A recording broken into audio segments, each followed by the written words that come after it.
Today we are going to illustrate the use of pastry for the making of pie crusts or tart crusts and the various other uses that we have for flaky pastry. Here we have a cheesecake that has a biscuit crust. We crushed the biscuits in a food processor, mixed them with melted margarine, and formed a base into which we poured a filling. Here we have a quiche with a short crust pastry base, which we baked blind, and we put in an egg savory filling, which we then rebaked so that the egg would cook. Here I have a fruit pie, which has a underlayer of short crust pastry. I filled the pie with fruit and then covered it with another layer of short crust pastry and did my edging around it so that it held the two layers in place. This is called a pie because it has the upper layer of pastry.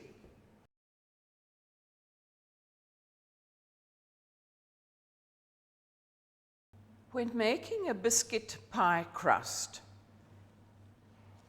you place the biscuits into a food processor.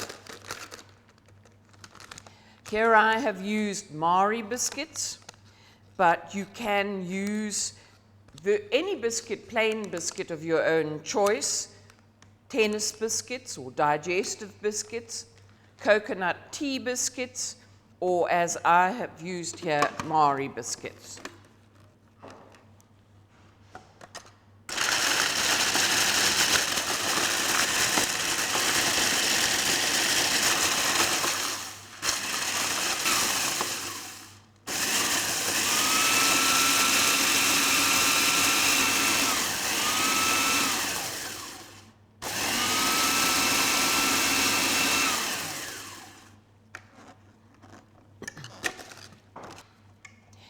If you don't have a food processor, you can place the biscuits in a plastic packet and crush them with a rolling pin, or if you don't have a rolling pin, you can put them into a mixing bowl and crush them with the rounded side of a teacup.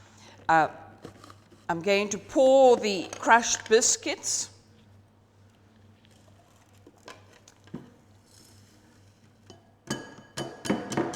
into the mixing bowl. As you can see that they are finely crushed. You don't want large pieces of biscuit in your pie crust. To this I'm going to add 110 milliliters of margarine, which I have melted in the microwave, 1 minute on high.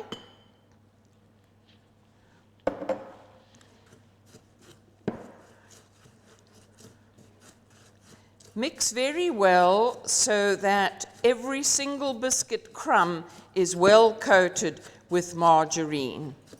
Don't make the mixture too dry.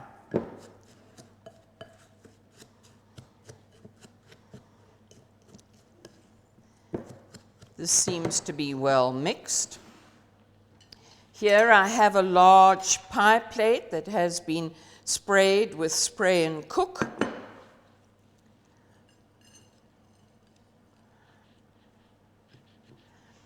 I'm going to leave a small quantity of the crumbs for later, and I'm going to use a metal spoon to press the crumbs into the greased pie plate.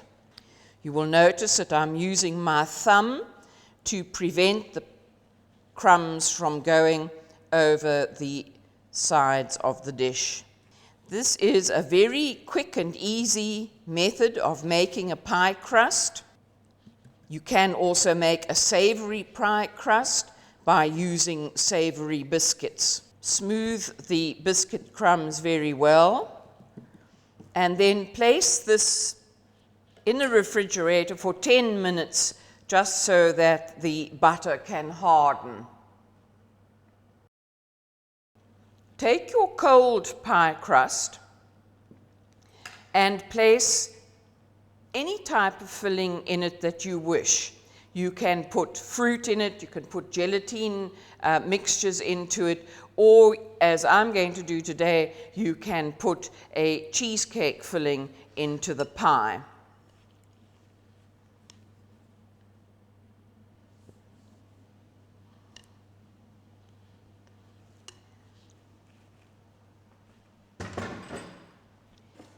Because the filling is such a pale color, I am going to spread the remaining breadcrumbs on the top of it, just to make it look more attractive.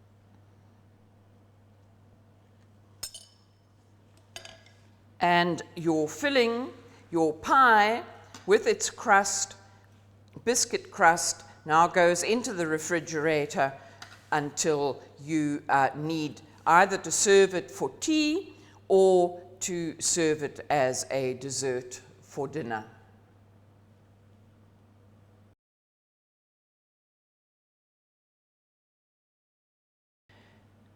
Short crust pastry is one of the simpler, easier pastries to make.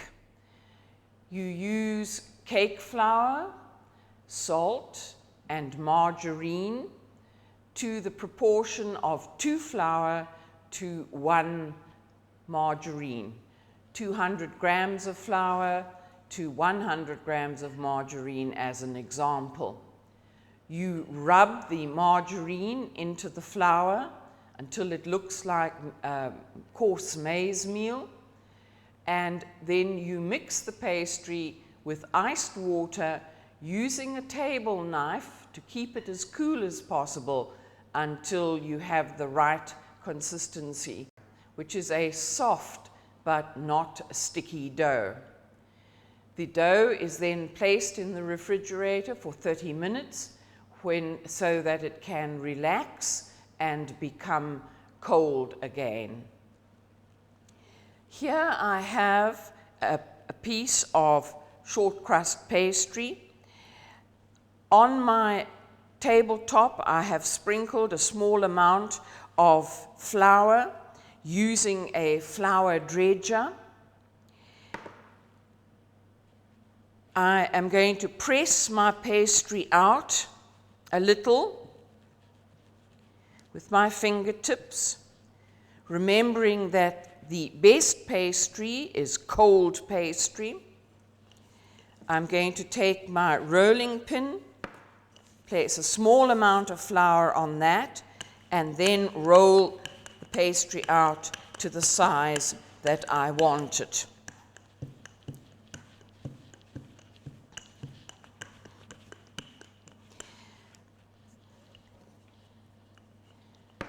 Remember, when you are rolling, you roll from the middle out and up, from the middle out and up, or from the middle towards yourself and up.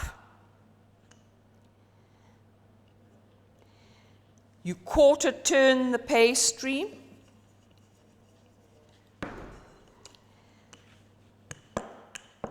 But you never ever turn pastry over.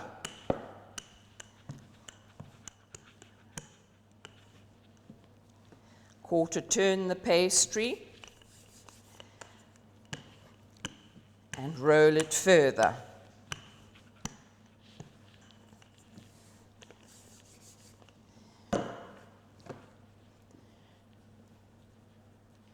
When you do quarter turn your pastry, make quite sure that it is not sticking to the work surface. Handle your pastry as little as possible.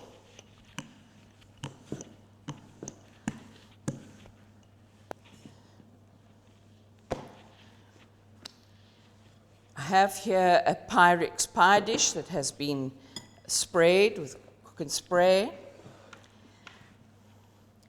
And I lift the pastry over it. Remember never to stretch your pastry, so you lift it up to fit into the dish, trying to make quite sure that you are not stretching it. Lift it up, and using a knife, cut the pastry.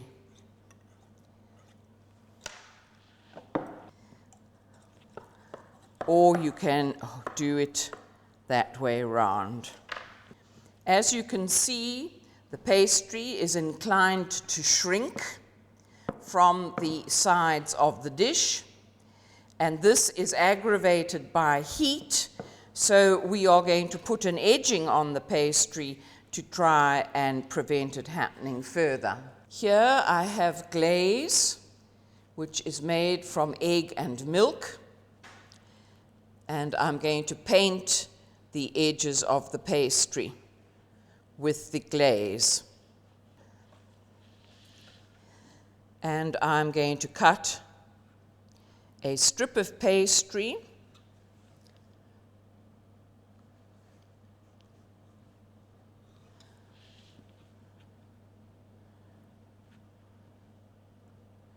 round about 1.5 centimeters wide,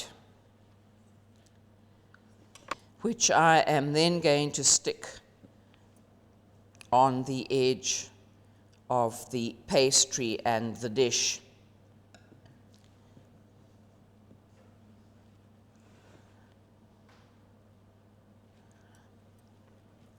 Piece of pastry is just too long.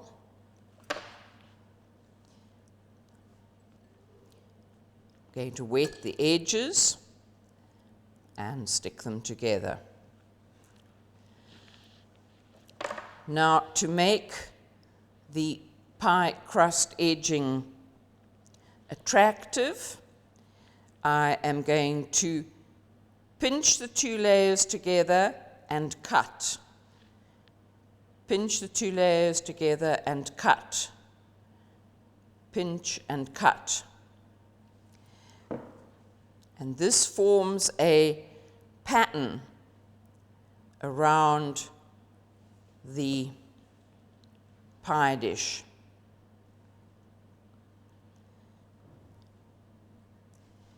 You can also just use a fork and press the 2 layers together with the prongs of the fork.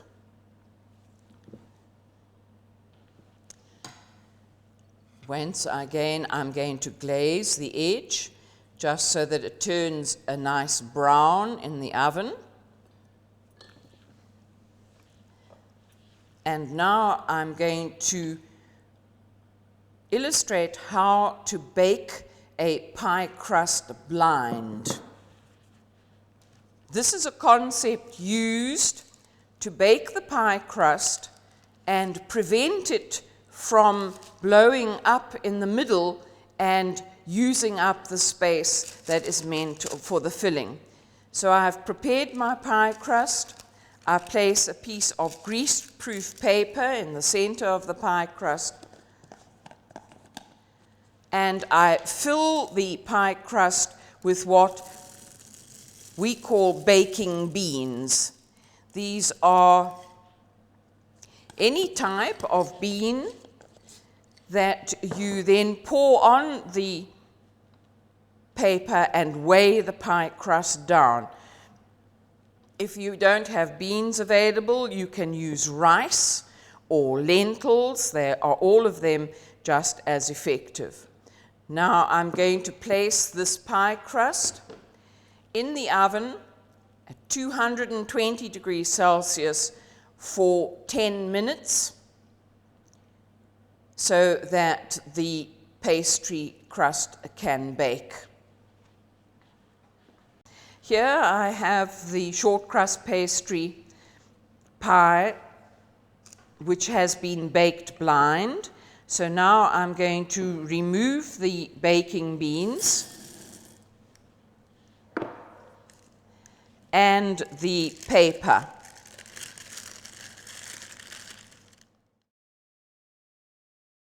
I'm going to turn this pie crust into a quiche, and for my quiche filling, I am going to use 2 eggs, 250 milliliters of milk,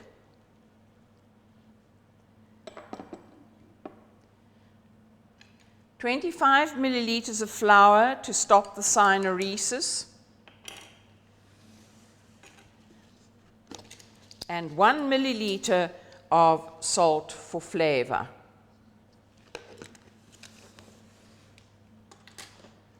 I'm going to beat this together well.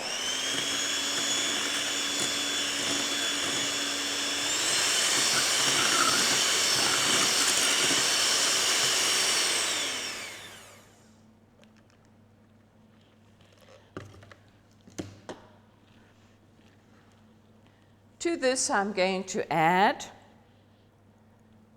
a large quantity of parsley, a mixture of sautéed bacon and onion,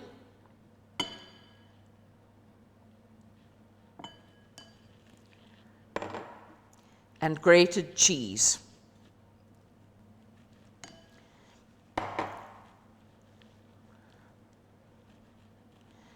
Mix the filling together gently. You can use tuna, you can use any type of cold meat, chicken, mushrooms. You can virtually use a quiche to use up leftovers in the refrigerator that you have in the refrigerator. I'm going to pour my filling into my pie crust.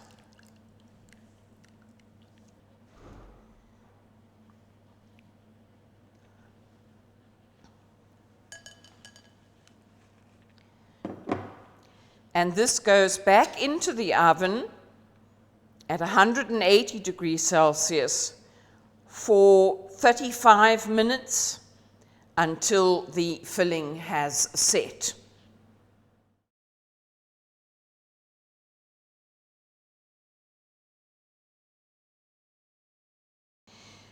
Here I have lined a pie dish with short crust pastry. And this time I'm not going to bake it blind. I'm going to pour a fruit filling into it.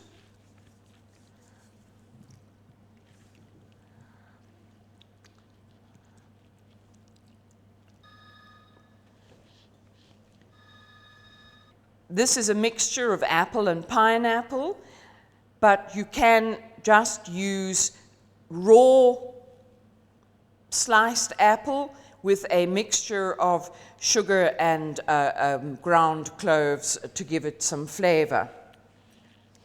Here I have rolled out the remaining pastry, and it must be as large as you need to cover the filling. Wet the edges of the pastry with glaze.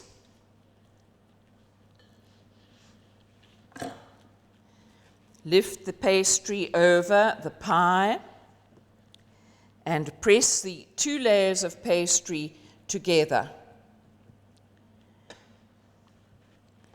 Take your knife, your straight-bladed knife, and cut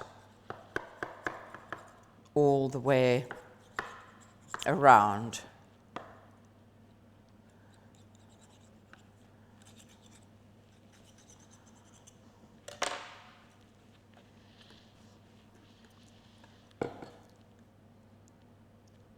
Glaze the edge again.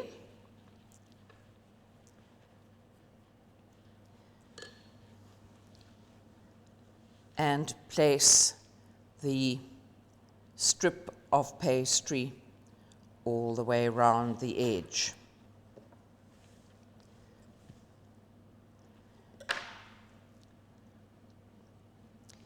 Wet the ends and join them together. Once again, you are going to pinch and cut. Pinch quite hard because you have 3 layers of pastry to press together.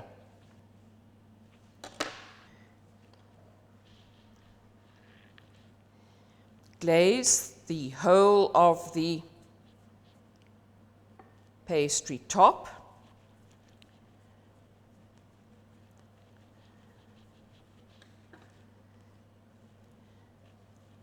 Glaze the pinched edges.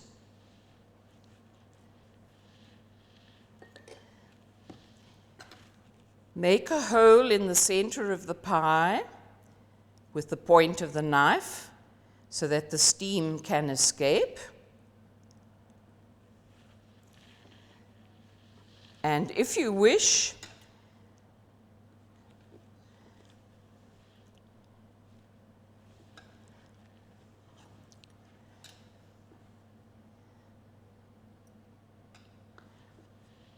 you can cut triangles of pastry and place them around